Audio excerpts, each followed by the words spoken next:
नमस्कार दोस्तों, लक्ष्यपुर में आपका स्वागत है। और आपका जो है संविधान सभा चल रहा है और संविधान सभा में आपका थोड़ा सा ही टॉपिक बचा है। और टॉपिक क्या बचा है? केवल हम आज करने वाले हैं जो मंत्रिमंडल यानी कि जो अंतरिम सरकार बनी थी, ठीक है, उस अंतरिम सरकार के बारे में मैं भी बात करूंगा। लेकिन उससे पहले मैं आप लोगों को कुछ सूचना दे देता हूं। देखिए, कल आपको जो वीडियो आएगी, कल पैट के ऊपर वीडियो आएगी और पैट का जो एग्जाम है वो अगस्त में प्रस्तावित है, ठीक है। और आप लोग जो है लग जाइए जी जान से, अगस्त में एग्जाम होगा, ठीक है। 99% ऐसा लगता है कि अगस्त में एग्जाम होगा। और इस पर मंथन भी चल रहा है कि अगस्त में जो है, क्योंकि पहले ये 19 अगस्त जो है इसकी डेट की थी, लेकिन मुहर्रम होने की वजह से उसे चेंज पर जो है आयोग विचार कर रहा है। तो आयोग अध्यक्ष ने स्टेटमेंट दिया है कि अगस्त की किसी और तारीख में 20 से 30 के बीच में किसी भी तारीख में अगस्त में जो है आपका पैट का एग्जाम रखा जा सकता है। खैर, पैट के एग्जाम के बारे में मैं आपको जो है कल चर्चा करने वाला हूं। कल की वीडियो में हम पैट के बारे में चर्चा करेंगे और साथ साथ पैरेलल देखिए, जो मैं आप लोगों को पॉलिटी पढ़ा रहा हूं, ये स्पेशली देखिए, पॉलिटी सबसे ज्यादा यूपीएसआई में आती है और अच्छी पॉलिटी आती है। और मैं आपको दावे के साथ बता रहा हूं कि आपका एक भी क्वेश्चन पॉलिटी का बाहर नहीं जाएगा। यूपीएसआई वाले बच्चों के लिए रामबाण है, ठीक है, सभी के लिए रामबाण है, ये नहीं कह रहा मैं। लेकिन यूपीएसआई में जो है 40 में से 20 नंबर की तो पॉलिटी यानी 40 क्वेश्चन जो जीएस के होंगे टोटल, उसमें से 20 क्वेश्चन जो केवल किसके हैं? पॉलिटी के हैं। तो इसलिए समझने वाली बात है, पॉलिटी आप बहुत गहनता के साथ, बहुत तरीके से। और देखिए, मैं आप लोगों को, जैसे कि मैंने पूरी पॉलिटी में जिस टॉपिक की बात होती है केवल उसी टॉपिक में बात करने की कोशिश करता हूं और वहीं पर बताता हूं। देखिए, कई बार क्या होता है कि बच्चे बिखरी चीजें पढ़ लेते हैं, ठीक है, उससे सारी चीजें क्लियर नहीं हो पाती। आप मेरे साथ पढ़िए, मैं आप लोगों को ये चीजें क्लियर कैसे। मान लीजिए मैं आप लोगों को संविधान सभा पढ़ा रहा हूं, तो संविधान सभा के अंदर जो है उद्देश्य प्रस्ताव की बात आती है, ठीक है, नहीं किसकी बात आती है? उद्देश्य प्रस्ताव की बात आती है। और उद्देश्य प्रस्ताव जो है 13 दिसंबर 1946 में जब बैठक हुई तो इसमें जवाहरलाल नेहरू ने उद्देश्य प्रस्ताव को पास किया था, ठीक है। अब ये उद्देश्य, और फिर ये 22 जनवरी 1947 में ये उद्देश्य प्रस्ताव पास किया गया था। इतनी बात केवल मैंने संविधान सभा में बताई है। लेकिन कुछ बच्चे जो संविधान पहले पढ़ चुके होंगे, उनके दिमाग में क्वेश्चन आ सकता है। उनके दिमाग में क्या क्वेश्चन आ सकता है कि उद्देश्य प्रस्ताव जो उद्देशिका का विचार है वो कहां से लिया गया था, किस देश से लिया गया था, ठीक है, इसकी भाषा किस देश से ली गई थी, ठीक है, उद्देशिका के अंदर जो चीज, फिर उद्देशिका में कितने संविधान संशोधन हो चुके हैं, या फिर उद्देशिका में कौन सा वर्ड कहां से लिया गया है, ये सारी चीजें आ सकती हैं। क्यों? क्योंकि उद्देशिका या उद्देश्य प्रस्ताव ही क्या बना था? प्रस्तावना बना था, ठीक है। तो ये प्रस्तावना से की तरफ को बच्चे जो है भटक जाते हैं। लेकिन नहीं, हमें ऐसा नहीं करना है। ये चीजें मैंने नहीं बताई। क्यों नहीं बताई? क्योंकि इन चीजों को मैं सिस्टमेटिकल बताने वाला हूं। कहां पर बताने वाला हूं? प्रस्तावना में। आप जो मैं ये पढ़ाऊंगा, आप लोगों को जो ये वीडियो आ रही है, इस वीडियो के बाद मैं सीधा आप लोगों को प्रस्तावना स्टार्ट करूंगा। और जब प्रस्तावना स्टार्ट करूंगा तो प्रस्तावना से संबंधित, देखिए, मैंने आप लोगों को कुछ कथन कराए संविधान सभा में। संविधान सभा में केवल मैंने वो कथन कराए जो संविधान सभा से संबंधित कथन थे, ठीक है। अबुल कलाम आजाद ने क्या कहा, आइवर जेनिंग्स ने क्या कहा, गॉडविन ऑस्टिन ने क्या कहा, सारी चीजें मैंने आपको बताई। महात्मा गांधी ने क्या कहा, 4 कथन मैंने आप लोगों को इसमें कहा। लेकिन आगे प्रस्तावना में, ठीक है, कि प्रस्तावना को डॉक्टर भीमराव अंबेडकर ने क्या कहा? पवित्र दस्तावेज कहा, ठीक है। ठाकुरदास भार्गव ने जो है प्रस्तावना को संविधान की आत्मा कहा। लेकिन डॉक्टर भीमराव अंबेडकर ने संविधान की आत्मा किसे कहा? आर्टिकल 32 को कहा, ठीक है। तो ये कुछ कथन आप लोग वहां पर पढ़ेंगे, 5-6 कथन में आप लोगों को, और प्रस्तावना में 5-6 कथन, 4 कथन। ये इन कथन में से ही आप लोगों को एग्जाम में जो है क्वेश्चन मिलेगा, ठीक है। नहीं, अब ऐसा क्या है कि इन्हें मिक्स कर लेते हैं कई बार, ठीक है, नहीं सारे कथन तो नहीं। जो प्रस्तावना के कथन है वो हम प्रस्तावना में पढ़ेंगे, जो हमने संविधान के सभा के कथन थे वो मैंने आप लोगों को तो संविधान सभा में पढ़ा दिए थे, ठीक है। चलिए, अब मैं जो है इसमें आप लोगों से बात करने वाला हूं मंत्रिमंडल के बारे में। किसके बारे में बात करने वाले? मंत्रिमंडल के बारे में। तो देखिए, मैंने आप लोगों से चर्चा की थी, पिछली वीडियो में भी चर्चा की थी। देखिए, 2 सितंबर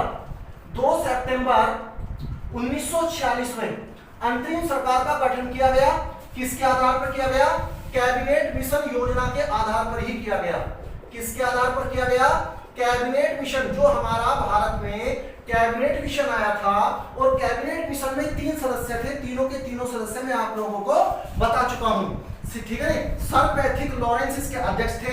स्टैफोर्ड क्रिप्स, जो क्रिप्स मिशन 1942 में आया था, क्रिप्स मिशन के अध्यक्ष स्टैफोर्ड क्रिप्स थे, वो इसमें सदस्य थे। और एक थे एबी अलेक्जेंडर। तो ये 3 सदस्य थे, ये मैं पहली ही वीडियो में आप लोगों को बता चुका हूं। तो ये जो कैबिनेट मिशन आया था, इस कैबिनेट मिशन में ही प्रावधान था कि भारत में जाकर एक तो संविधान सभा का गठन किया जाए, और एक क्या किया जाए, एक अंतरिम सरकार का गठन किया जाए, ठीक है। अंतरिम सरकार का मतलब था कि टेम्परेरी तौर पर सरकार बनाई जाए और उस सरकार की बागडोर जो है भारतीयों के हाथ में दी जाए, और भारतीयों को चेक किया जाए कि वो सरकार चला सकते हैं नहीं चला सकते, सरकार चलाने लायक भी है या नहीं है, ठीक है। तो वो अंतरिम सरकार का गठन 2 सितंबर 1946 में। तो जो मैंने आप लोगों को सारी चीजें बता चुका हूं कि हमारे टोटल जो है 389 लोकसभा सीटें थी, ठीक है। टोटल 389 सदस्य चुने जाने थे, उनमें से 296 सदस्य, मतलब देखिए क्या है कि जब संविधान सभा चुननी थी ना, संविधान सभा, तो संविधान सभा के टोटल 389 सदस्य चुने जाने थे। टोटल कितने सदस्य थे? 389। उसमें से 296 ब्रिटिश रियासत जो डायरेक्ट ब्रिटेन के अंडर में थी, और 93 रियासत जो थी वो थी देसी रियासत। तो जो 93 रियासत देसी रियासतों थी, उन पर तो चुनाव हुआ नहीं था, ठीक है, उन पर चुनाव नहीं हुआ था। फिर उनमें से मनोनीत करके जो है लोग आए थे। लेकिन जो 296 जो आपको रियासतें थी, कौन सी? ब्रिटिश रियासतें, उन पर चुनाव हुआ था, और उन्हें वोट किसने डाली थी? विधायकों ने वोट डाली थी। तो विधायकों इसीलिए कहा जाता है कि अप्रत्यक्ष चुनाव के द्वारा जो है चुने गए थे संविधान सभा के सदस्य। तो जो संविधान सभा के सदस्य थे, ठीक है ना, जो संविधान सभा के सदस्य थे, इन्हीं लोगों में से सरकार बना ली गई थी। इन्हीं लोगों ने दोनों काम साथ साथ किए थे। एक तरफ इन्होंने सरकार चलाई, एक तरफ इन्होंने संविधान बनाने का काम किया, ठीक है। खैर, इसके बारे में मैं काफी कुछ आप लोगों को बता चुका हूं। अब मुझे यहाँ पर जो है आपका बैकग्राउंड यही तैयार करना था। अब यहाँ से एग्जाम में क्वेश्चन क्या पूछता है उसके बारे में सीधे सीधे बात करेंगे। देखिए, एग्जाम में क्वेश्चन वो पूछ लेता है सीधा सीधा कि बताइए अंतरिम सरकार में कौन सा मंत्रालय किसके पास था। सीधा सीधा फैक्चुअल क्वेश्चन एग्जाम में आता है, ठीक है। तो मैं आप लोगों को यहाँ पर कुछ चीजें जो है याद कराने की कोशिश करूंगा। देखिए, ये तो है 1946 के बाद का मंत्रिमंडल, 1946 के बाद का मंत्रिमंडल, ठीक है। मतलब 1946 का मंत्रिमंडल लिखिए, बाद का क्या, 1946 का मंत्रिमंडल, ठीक है, और 1947 के बाद का। अब देखिए, बात समझिए मेरी बात। एक्चुअल में क्या था, वही हमारे देश में जो आम चुनाव हुए थे, हमारे देश के अंदर आम चुनाव कब हुए थे? 1952 में हुए थे। 1946 में अंतरिम सरकार का गठन किया, वही अंतरिम सरकार चलती रही टेम्परेरी तौर पर, उसी ने जो है देश का शासन चलाया। अब हुआ क्या, 1946 में अंतरिम सरकार का गठन हुआ था, और ये हुआ था 2 सितंबर 1946 में। इसकी डेट भी आप लोग याद रखेंगे, एग्जाम में पूछ ली जाती है, ठीक है। 2 सितंबर 1946 में अंतरिम सरकार का गठन हुआ, और इस सरकार में जो जो मंत्री थे वो पूछ लिए जाते हैं कि बताइए कौन सा मंत्रालय किस व्यक्ति के पास था, ठीक है। अब 1947 के बाद इस मंत्रिमंडल में, हालांकि सरकार वही थी, लेकिन इस मंत्रिमंडल में कुछ फेरबदल हुए थे। क्यों हुए थे? क्योंकि 1947 में 15 अगस्त 1947 में देश आजाद हो गया। जब देश आजाद हो गया तो जो मुस्लिम लीग थी, क्योंकि इसमें तो सरकार में मुस्लिम लीग के लोग भी शामिल थे, लेकिन मुस्लिम लीग पाकिस्तान चली गई, तो इसलिए उनकी जो सीटें थी वो खाली हो गई, और उनकी जगह कुछ और लोग आए, ठीक है। तो इसलिए मंत्रिमंडल में कुछ थोड़ा फेरबदल हुआ था। इस वजह से 1947 के मंत्री भी हमें याद करने होते हैं, और 1947 से पहले कौन मंत्री कौन से मंत्रालय का था वो भी हमें याद करने होते हैं, ठीक है। तो देखिए, सबसे पहले तो मैं आप लोगों को बताता हूं सभापति कौन बने थे। देखिए, सभापति जो वायसराय थे, वायसराय आप समझते हैं, जब हमारा देश आजाद हुआ था उससे पहले जब ब्रिटेन का राज था, तो ब्रिटेन पर जो राज किया करते थे वो वायसराय थे, ठीक है। हालांकि इनसे पहले गवर्नर जनरल हुआ करते थे, वो हिस्ट्री का विषय है, वो मैं बताऊंगा। वायसराय की शक्तियां कुछ कम होती थी गवर्नर जनरल से, ठीक है। बाद में वायसराय बनने लगे थे, उससे पहले गवर्नर जनरल बनते थे। ठीक है। तो सभापति जो है वो वायसराय को बनाया गया था, और उपसभापति जो है वो जवाहरलाल नेहरू का बनाया गया था। जवाहरलाल नेहरू को क्या बनाया गया था? उपसभापति बनाया गया था जवाहरलाल नेहरू को। तो देखिए अब हम इसी के ऊपर बात करते हैं। अब मैं बात करता हूं मंत्रालय। तो देखिए मैं यहां पर तो लिखूंगा मंत्रालय, ठीक है, यहां पर 1946 वाले या 47 वाले, और इधर मैं लिख लेता हूं मंत्रालय। एक बार मैं चेक कर लेता हूं कि साफ साफ, हाँ ठीक है। देखिए अब हम जो है सबसे पहले मैं राष्ट्र यहां पर लिखता हूं राष्ट्रमंडल एवं विदेशी मामले, राष्ट्रमंडल एवं विदेशी मामले। तो देखिए ये जो मंत्रालय था ये किसके पास था? जवाहरलाल नेहरू के पास था, ठीक है। 1947 के बाद भी इन्हीं के पास था, जवाहरलाल नेहरू के पास, ठीक है। उसके बाद गृह, सूचना एवं प्रसारण,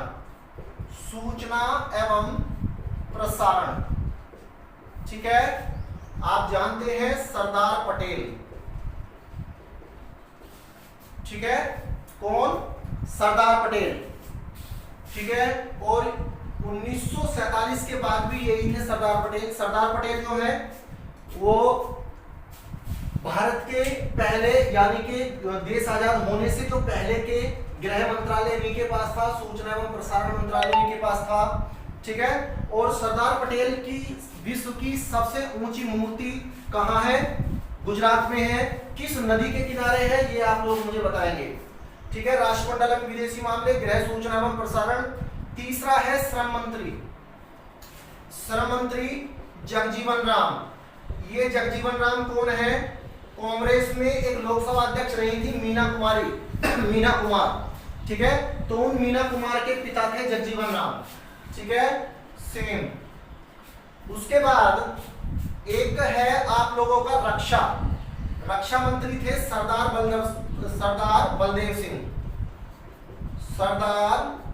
बलदेव सिंह, ठीक है, और सेम, ठीक है।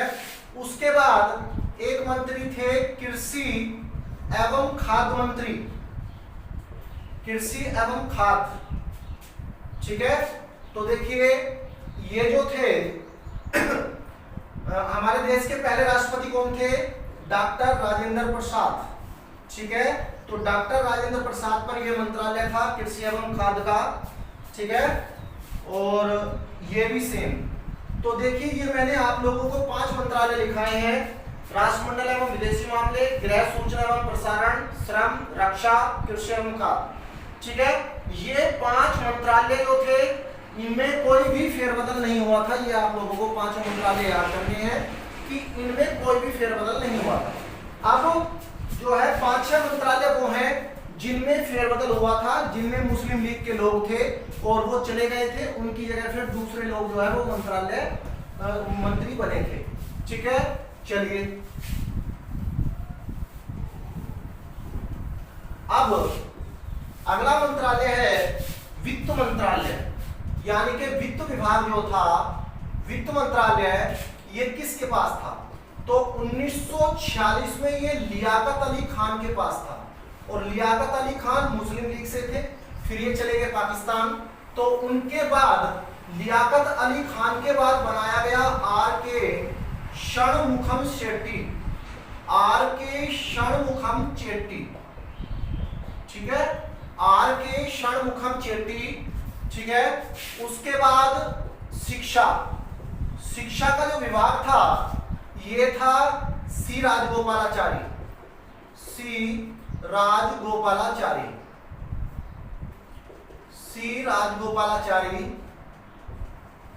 ठीक है। सी राजगोपालाचारी के बाद अबुल कलाम आजाद,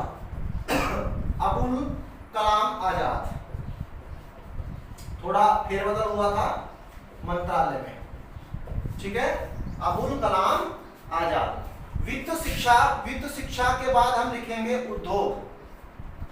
देखिए उद्योग में जॉन मथाई थे 1946 में, और 1947 में थे श्यामा प्रसाद मुखर्जी, यानी कि जो आज बीजेपी गवर्नमेंट है, यानी कि जो बीजेपी पार्टी है, ये जनसंघ हुआ करती थी और जनसंघ की स्थापना इन्होंने ही की थी। ठीक है, श्यामा प्रसाद मुखर्जी। वित्त, शिक्षा, उद्योग, विधि विधि विधि में थे जोगेंद्र नाथ मंडल, जोगेंद्र नाथ मंडल। अच्छा, और फिर उसके बाद विधि मंत्रालय किसे मिला? देखिए, वो मिला डॉक्टर भीमराव अंबेडकर को, डॉक्टर बी.आर. अंबेडकर। अब इससे एक क्वेश्चन बनता है, ठीक है, 1946 के सरकार में कौन शामिल नहीं था? तो डॉक्टर भीमराव अंबेडकर काफी महत्वपूर्ण व्यक्ति थे, लेकिन ये 1946 की सरकार में शामिल नहीं किया गया था, तो इसलिए इन्हीं के ऊपर क्वेश्चन पूछा जाता है। ठीक है, डॉक्टर भीमराव अंबेडकर जो है, इन्हें 1946 की सरकार में शामिल नहीं किया गया था। विधि के बाद वाणिज्य। कौन? वाणिज्य। वाणिज्य विभाग जो था 1946 में आई चुंद्रीगर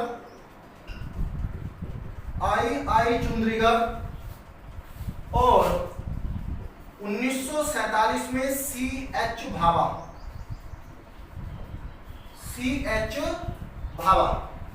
ठीक है, उसके बाद 5 मंत्रालय हुए, एक मंत्रालय और लिख लीजिए, स्वास्थ्य, हेल्थ मिनिस्ट्री। ठीक है, तो हेल्थ मिनिस्ट्री जो थी वो थी गजनफर अली खान, जो मुस्लिम लीग से ही थे, गजनफर अली खान। उसके बाद 1947 में बनाया गया राजकुमारी अमृता कौर को स्वास्थ्य मंत्री बनाया गया। ठीक है, तो ये हमारे टोटल, देखिए मैं इधर हो जाता हूं, आप इसका चाहे स्क्रीनशॉट लीजिए, चाहे आप इसे लिख लीजिए, नोट्स बनाइए। मैं आप लोगों को दावे के साथ कहता हूं, मेरे साथ पॉलिटी पढ़ेंगे, टोटल नोट्स बनाकर तैयार कीजिए। हाथ में कॉपी पेन होना चाहिए, और इनके अगर आपने नोट्स बना लिए, कोई भी किताब लक्ष्मीकांत या कोई भी अदर किताब आपको पढ़ने की जरूरत नहीं पड़ेगी। आपके लक्ष्मीकांत एक स्टैंडर्ड बुक से ISPCS के लिए, उससे भी ज्यादा मैटर, उससे भी ज्यादा कंटेंट।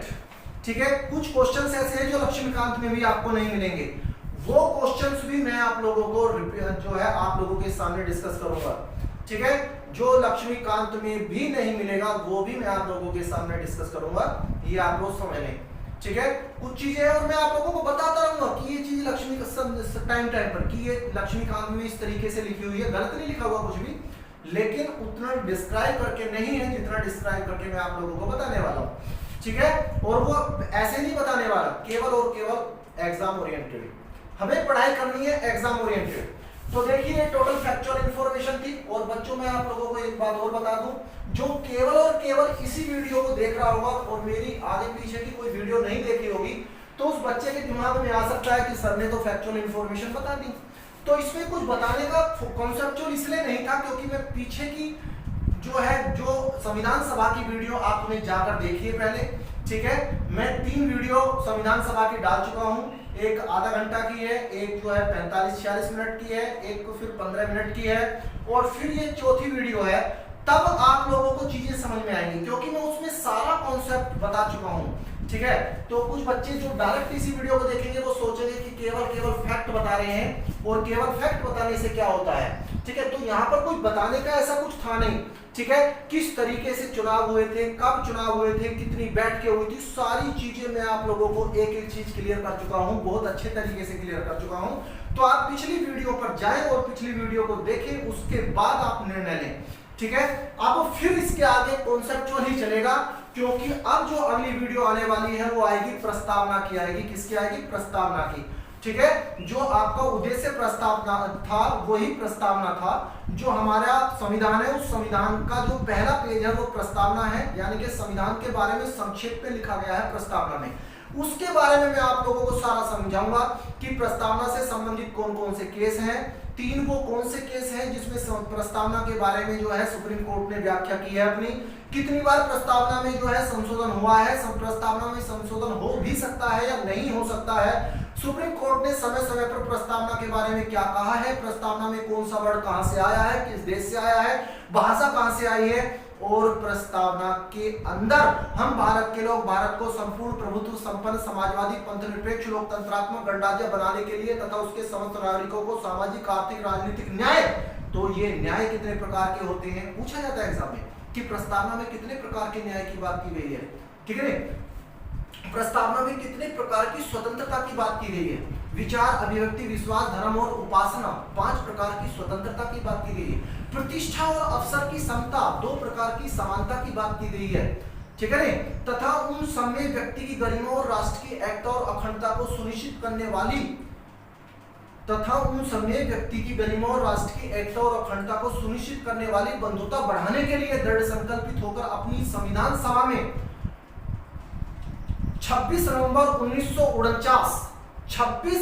1949 मिति मार्क्सिस्ट शुक्ल सप्तमी संवत 2006 विक्रमी को एतद द्वारा इस संविधान को आत्मार्पित अंगीकृत तथा अधिनियमित करते हैं। ये टोटल प्रस्तावना है, ठीक है। एक एक वर्ड के बारे में जानेंगे, ठीक है। भारत को संपूर्ण प्रभुत्व संपन्न क्या होता है, पंथ निरपेक्ष क्या होता है, लोकतंत्र क्या होता है, इन वर्ड्स के बारे में एग्जाम में पूछा जाता है कि बताइए संपूर्ण प्रभुत्व संपन्न का क्या अर्थ है, ठीक है। कितने प्रकार की इस प्रस्तावना में न्याय की बात की गई है, कितने प्रकार की स्वतंत्रता की बात की गई है, कितने प्रकार की समानता की बात की गई है, कितने प्रकार के लोकतंत्र की बात की गई है, जबकि लोकतंत्र प्रस्तावना में है नहीं। क्यों? क्योंकि लोकतंत्र के बारे में तो पूछा गया था डॉक्टर भीमराव अंबेडकर से कि बताइए हमारे प्रस्तावना में कितने प्रकार के लोकतंत्र की बात की गई है। तो ये सारी चीजें आप लोग इन्हें सबको पढ़ने के लिए आप देखेंगे अगली वीडियो जो प्रस्तावना का होगा, ठीक है। और प्रस्तावना से एक क्वेश्चन आना बहुत संभावित होता है जहां पर पॉलिटी आती है, और एसआई में तो 100% आना ही आना है, ठीक है। तो चलिए, अगर आप लोगों को अच्छा लगता है तो आप लोग जो है चैनल सब्सक्राइब कर सकते हैं और वीडियो को लाइक कर सकते हैं, ठीक है। और अगर आप लोगों को फायदा दिखता है, आप लोगों को लाभ दिखाई देता है और आपको लगता है कि हमें अपने मित्रों में शेयर करना चाहिए, तो आप इसे शेयर भी कर सकते हैं वीडियो को, ठीक है। तो लगे रहिए, मेहनत करते रहिए, और कल आप लोगों का पैट पर वीडियो आएगी और प्रस्तावना के ऊपर वीडियो आएगी। चलिए, ओके, थैंक यू, धन्यवाद, जय हिंद, जय भारत।